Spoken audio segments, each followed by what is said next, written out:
What's happening, everyone? Welcome back to the channel and welcome back to the WNBA. We are finally back in action. Man, I could not be more excited to get this season tipped off and underway. Look, there was way too much time off for me personally in between the end of the college basketball season and now the tip off to the WNBA.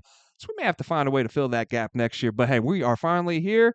And it was a crazy offseason in the W, guys. We had 7 coaching changes overall, 8 new coaches total when you include the expansion franchise, the Golden State Valkyries. Yep, that's right. We have a whole new team in the league as well. There's been tons of player movement between free agency and trade. So, look, we have a lot to get into here in these videos, and we have a lot to look forward to for this 2025 season. But first, before we get into any of that, let's take a look back real quick at 2024 and how we did here on this show here for our WNBA picks. And we did start a month late into the season last year before we started making videos, right? But we did go 95 and 88 overall throughout the regular season. That put us up 9.42 units. And then in the playoffs, we went 31 and 18. And that put us up 8.46 units. So as a whole, 126 and 106 overall. And that put us up 17.88 units throughout the entirety of the season. So, hey, man, let's start off this season with a bang, right? Let's jump into opening night. We have a 3-game slate to dive into. So let's get those profits rolling, man. Let's get the units stacking up like we did last year, man. Let's start it off on the right foot. In our first game, we have the Atlanta Dream taking on the Washington Mystics. So in this very first game, look, we have a big dose of what I was just talking about, right, with that crazy offseason. We have all that player movement, all the coaching changes. Look, both of these teams have new coaches coming into this season, and both will have an influx of new players as well that they are incorporating into their lineups. Now, the difference is the Dream acquired veterans through free agency, bringing in new starting front court duo Brianna Jones, formerly of the Sun, and Brittany Griner, who spent her first 11 seasons with the Mercury, along with Shatori Walker-Kimbrough, a guard who is entering her 10th year. The Mystics brought in more talent through the draft with 3 picks in the first round alone, and although Georgia Amore is going to miss year 1 with an ACL, their other 2 first-rounders, Sonia Citron and Kiki Arafin, figure to be key components of the rotation early and often, man. We have some injuries to note in this one, though. We have Aaliyah Edwards and Shakira Austin both listed as game time decisions. Shakira Austin, though, that does seem more of a precautionary measure, although Aaliyah Edwards, it does appear that she probably will miss the first week, at least probably the first couple weeks here to start the regular season. She has a lower back contusion. The Dream, on the other hand, they're going to be without Jordan Canada. She went down in preseason action with a non-contact right knee injury, and now she's set to be reevaluated in 2 weeks, so I guess you could find some encouragement there if you are a Dream fan. But for now, we're going to see Atlanta look to Walker Kimbrough and Haley Jones to fill the playmaking and facilitator role, as I'm sure Alicia Gray will as well. And this also frees up some playing time. We might see Tahina Papau, the rookie out of South Carolina, get some action as well. She did look pretty good throughout the preseason. Now we've seen some line movement in this one, both on the side and the total. Atlanta opened up at -3.5, and we see it at 5.5 now. But that total, man, that total. I'm kicking myself for not taking this one earlier because when these lines opened up, I saw a few things that I really liked, and I said, I'm gonna wait a little bit. I'm gonna see how these lines move. Why, I don't know, because they moved just as I anticipated that they would, and now I'm just simply not gonna get the best of the number, right? That total opened up at 153.5. I was liking that over. Now it's up to 157.5, and like I said, man, I was liking that over. I definitely agree with this movement. But man, we just definitely are not getting the best of that number there. Now, as far as the side, let's go ahead and dive into this one because I think it's going to be interesting to see how these new coaches, Carl Smesko of Atlanta and then Sydney Johnson, excuse me, of Washington, how they integrate their systems into these rosters. Smesko is known for great defenses and relying heavily on the 3 ball. And although there has been talk about them bringing in 2 bigs and Brianna Jones and Brittany Griner that don't necessarily shoot from deep, I feel like we see these 2 stretch the floor a lot more this season in this offense than we have come to expect from them throughout their careers. When both were asked, in the offseason, what we can expect to see from them as fans, where can we see the most improvement from you? They both actually answered shooting from deep. And we've actually seen Griner look to the 3 ball slightly more as her career has gone on. She attempted 0 threes in her first 5 seasons, right? 26 attempts in the next 5 seasons after that, before 18 attempts in just last season alone. And we saw her already, looking for her shot outside in the preseason as well, and with some success. It was a small sample size, 3 shots from deep, right, in those two preseason games, but she hit all 3 of those as well. So definitely like that there for the Dream. And they were one of the top defensive teams in the W last year, and this played a major factor into their run to the playoffs to close out the year. We got to remember this team started 7-17 before rallying to finish the year at that 8th seed and take the final playoff spot. Now, for what it's worth, they still did finish 10 games under 500, and they were swept by the champs in the first round. But Atlanta did hold opponents to the 5th lowest points per game and the 4th lowest shooting percentage overall in the league last year. So, like I said, pretty solid defense. Now, they were, however, at times susceptible to the 3 ball.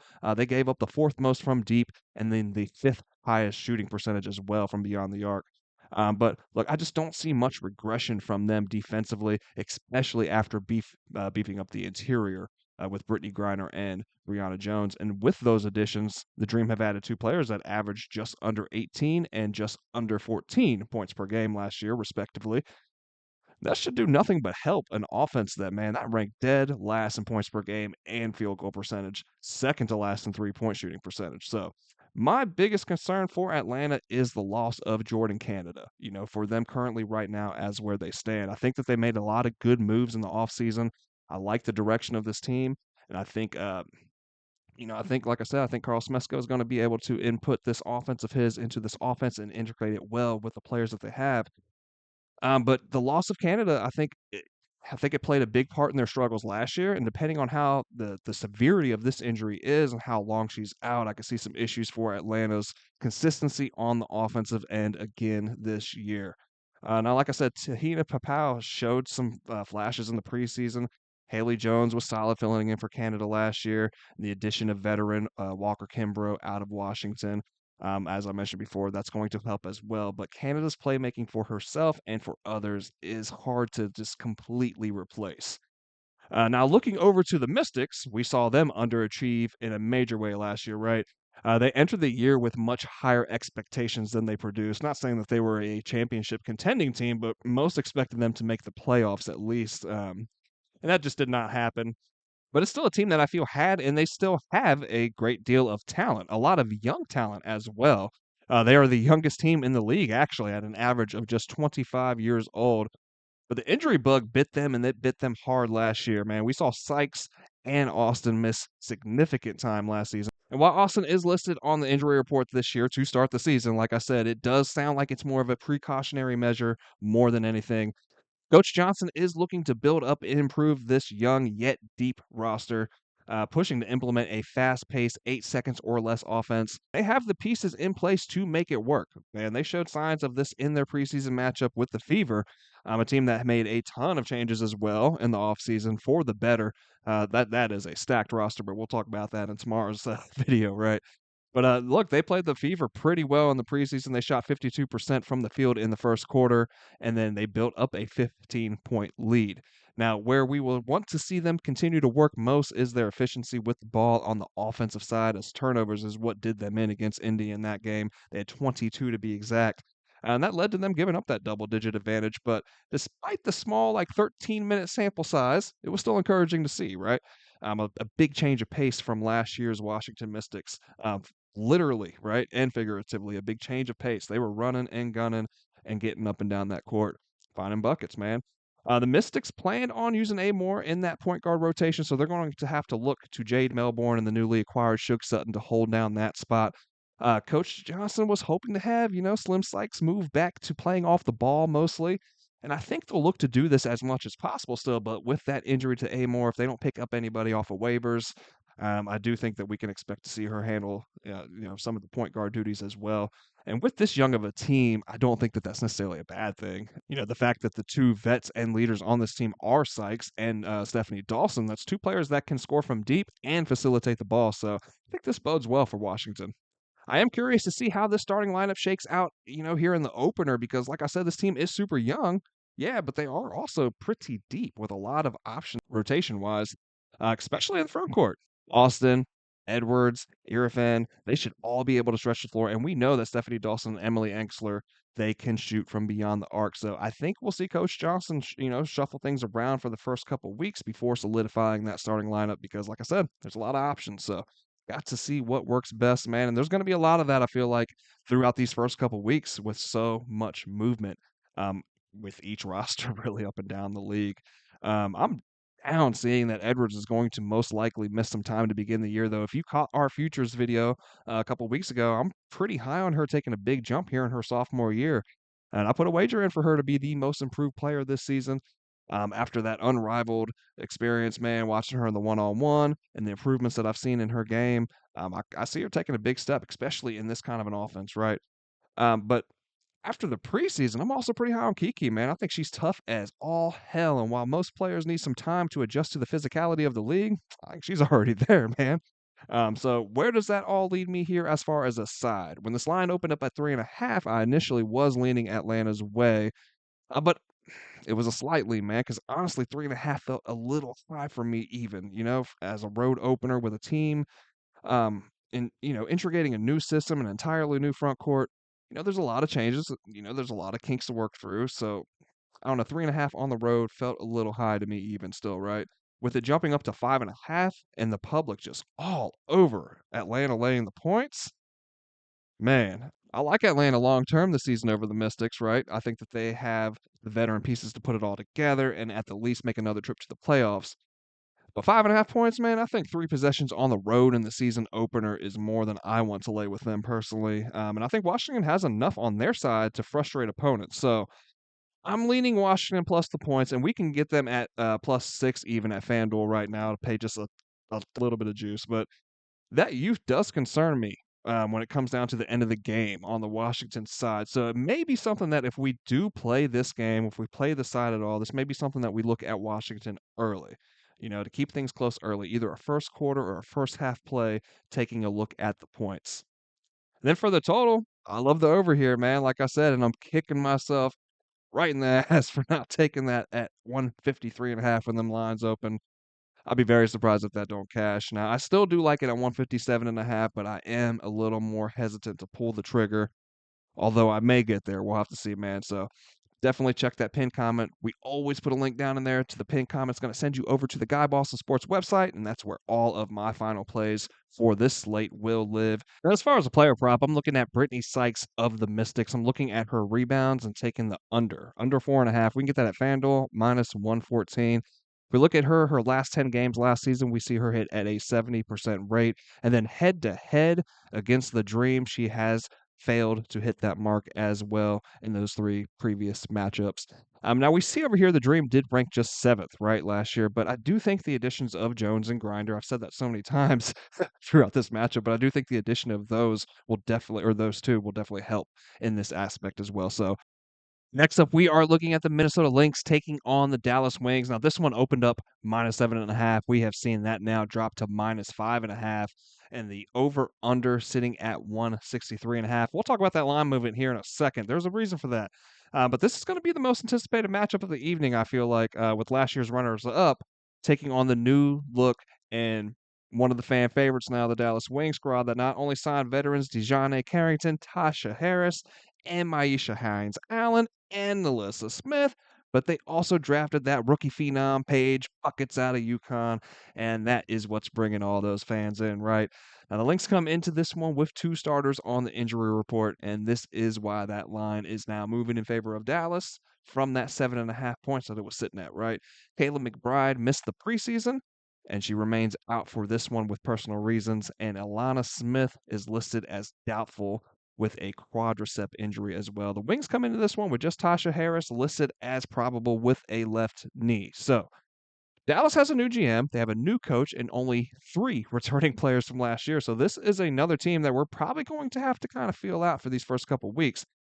From what we've seen in the preseason and what has been said out of training camp, this looks like a team that could compete for a playoff spot this year.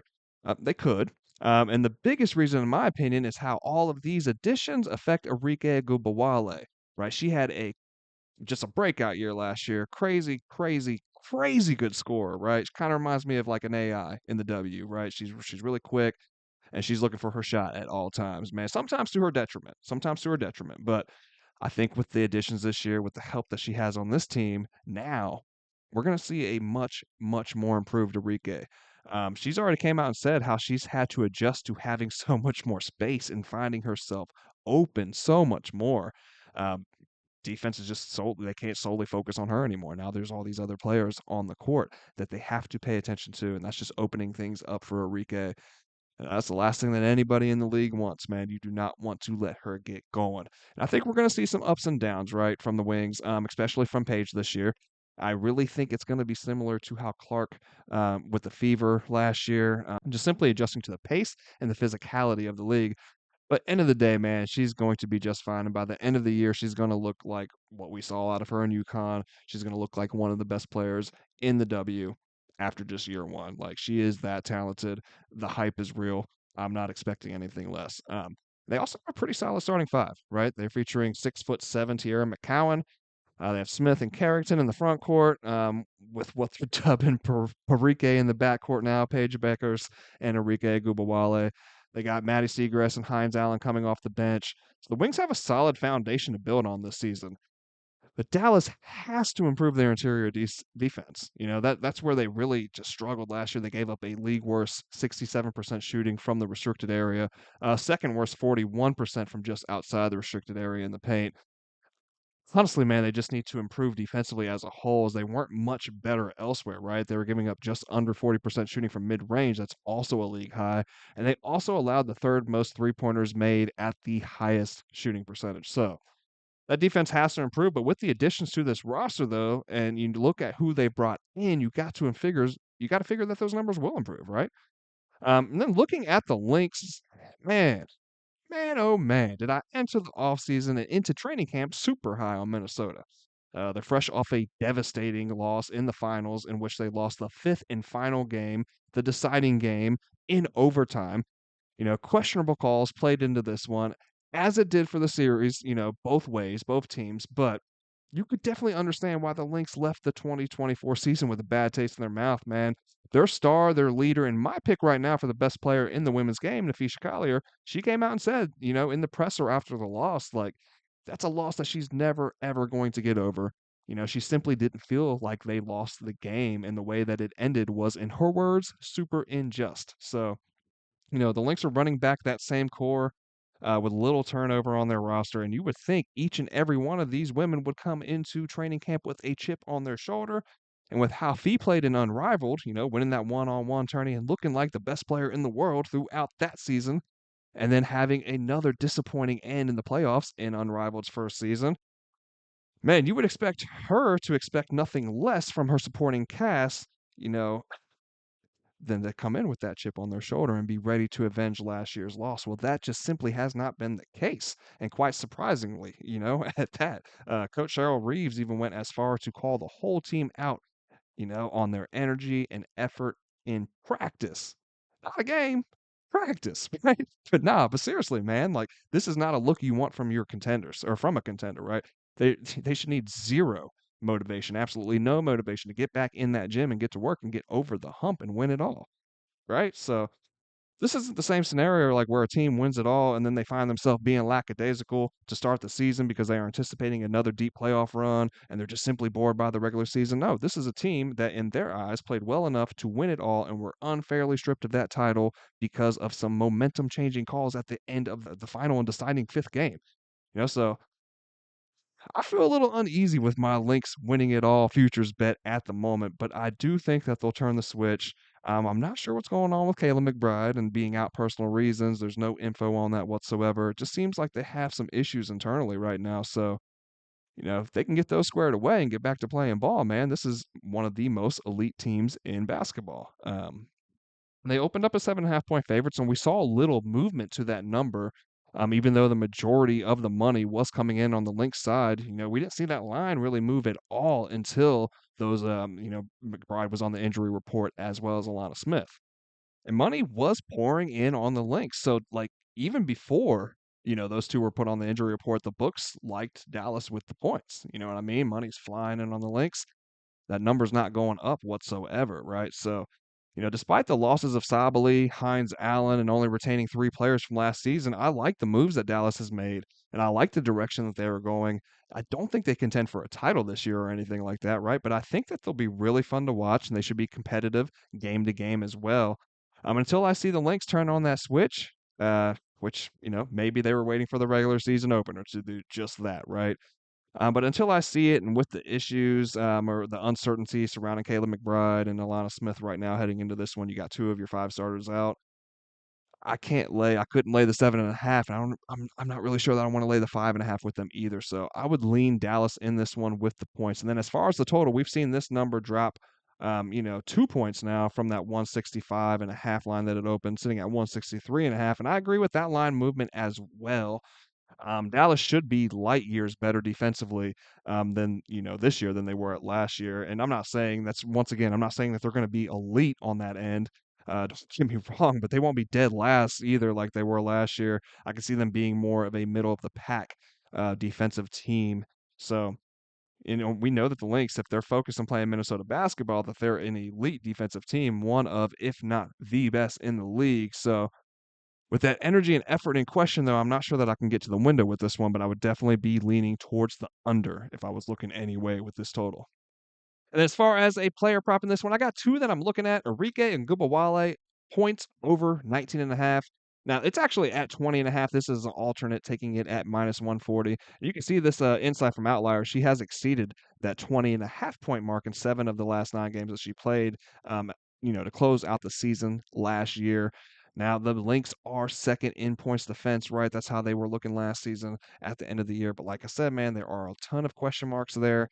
And we spoke about Enrique, right? And the openings that she is seeing now with this team. And she was already getting up buckets before when everything was falling on her. I think we see a more efficient version of her, right?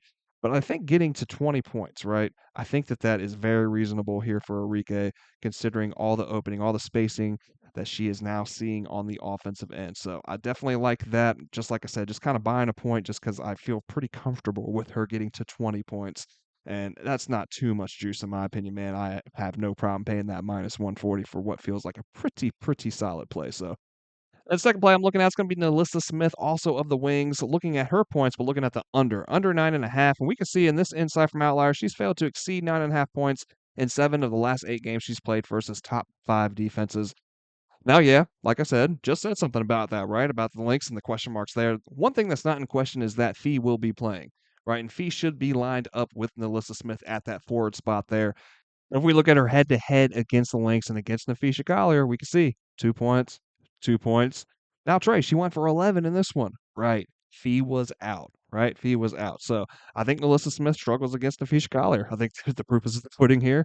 And I definitely like this under as well. Under 9.5 points, -102. Very favorable odds over there at FanDuel. And then our last game on the evening, we have the Los Angeles Sparks taking on the Golden State Valkyries in their debut. Sparks are 6.5 point favorites, and the total for this one sitting at 162.5. Now, man, the Sparks, they actually kicked off that head coaching carousel, right, by firing Kurt Miller, and then they brought in Utah's Lynn Roberts. The Valkyries will also have a first-year head coach, bringing in Becky Hammond's assistant from the Aces, Natalie Nakaze. Now, obviously, as an expansion team, the Valkyries are going to have their ups and downs, right? But I do like the pieces that they are starting with here. And, as they build from the ground up, they have a solid mix of youth and vets. And with their GM's international experience, they do boast a lineup with more international players than any other in the WNBA. Now, Coach Nakaze has steadily preached to her new squad the importance of them playing fast, hard, and with a focus on defense.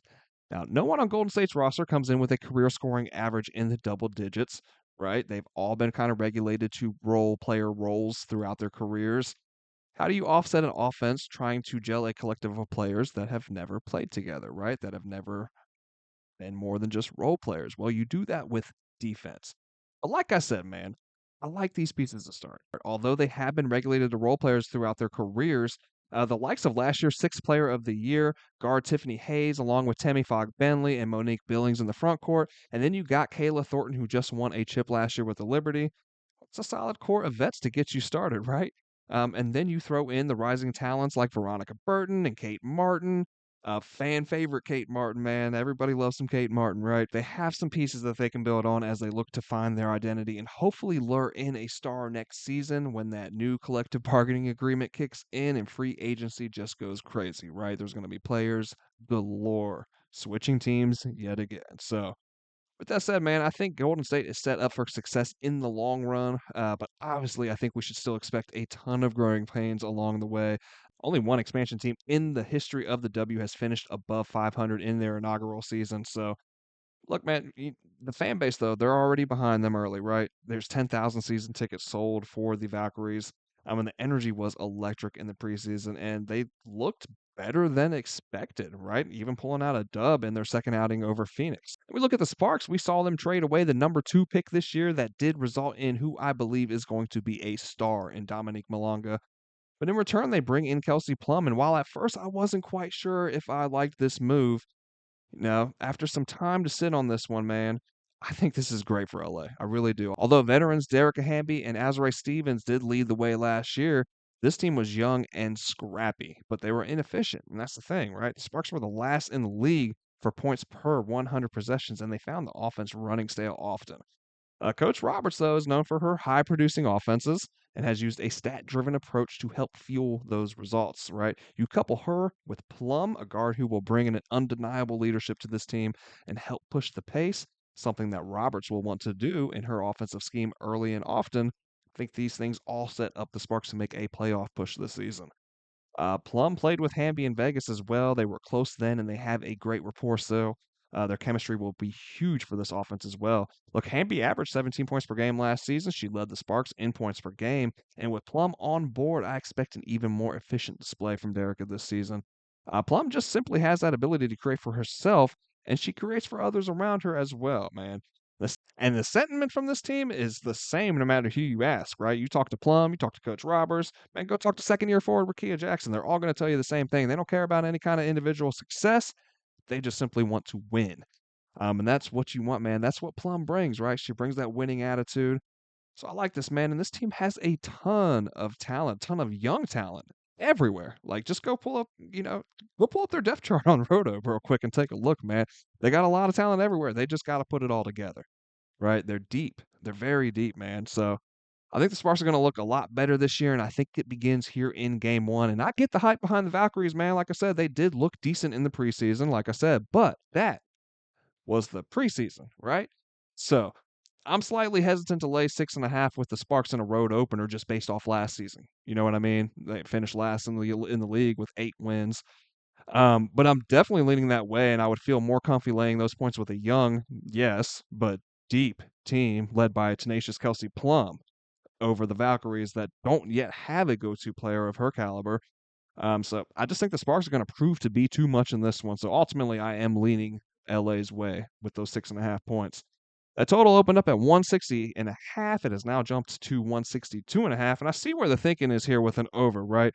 These are two teams that are looking to push the pace, but I just think we see Golden State go through some tough stretches here in this one, where buckets just may be hard to come by. Like I said, this is not the preseason. You know what I mean? So teams aren't really trying new things out. We aren't trying out rotations or different schemes, different plays. It's like it's go time now. So I think that we're going to see some struggles here from Golden State as they try to figure things out still. And you have a core of players that they spent last season together, and now they're bringing in a vet, a winning vet with Kelsey Plum. So I think, like I said, man, we're gonna see some struggles from the Golden State side. So I think for the full game, I would lean under, but that's just a lean, man, because I think I like the idea of a team total over for LA more than I do looking at the side or looking at the full game as far as the total, right? That LA team total sitting at 84.5, but I think we could get it down to 83.5 at FanDuel. Yeah.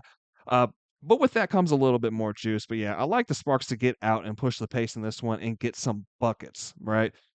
But I don't think I can trust the Valkyries in their debut to do the same. So, like I said, if I do play the total in this one, I'll probably just stay away from that full game, although I would have to lean under just on the Valkyries account. But I am probably looking LA's way if I'm looking at the total here and looking at team total over. Player prop in this one I'm looking at is gonna be Rickea Jackson over 14.5 points. Now, we saw her improve as the season went on, right? In her last 5 games, she hit that at an 80% rate, clearing the 20-point mark twice in that span as well, right? So just kinda flying over that number there.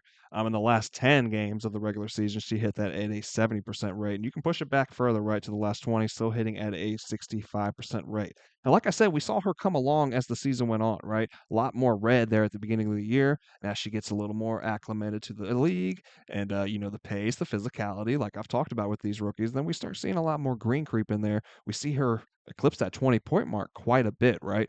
22, 22, 23, 25, 23, 22. We're looking for her just to get 15 here in this one. I like that a lot. Like I said, with the addition of Kelsey Plum in there, Derek Hamby coming back from it, she was injury riddled last year as well. With this team coming in here mostly healthy, man, I like that a lot. I like the spot a lot for Rickea Jackson, and I don't think that there's anybody on the Golden State side that I really feel strongly about matching up with her as well. So I think she's going to find more looks with Plum out there, and I think that she's going to make the most of them. So that is going to wrap it up here for the first video of the 2025 WNBA season, man. Hope we have a great opening night. So best of luck to everybody. Hope you guys all cash out tonight, and I will see you back tomorrow night.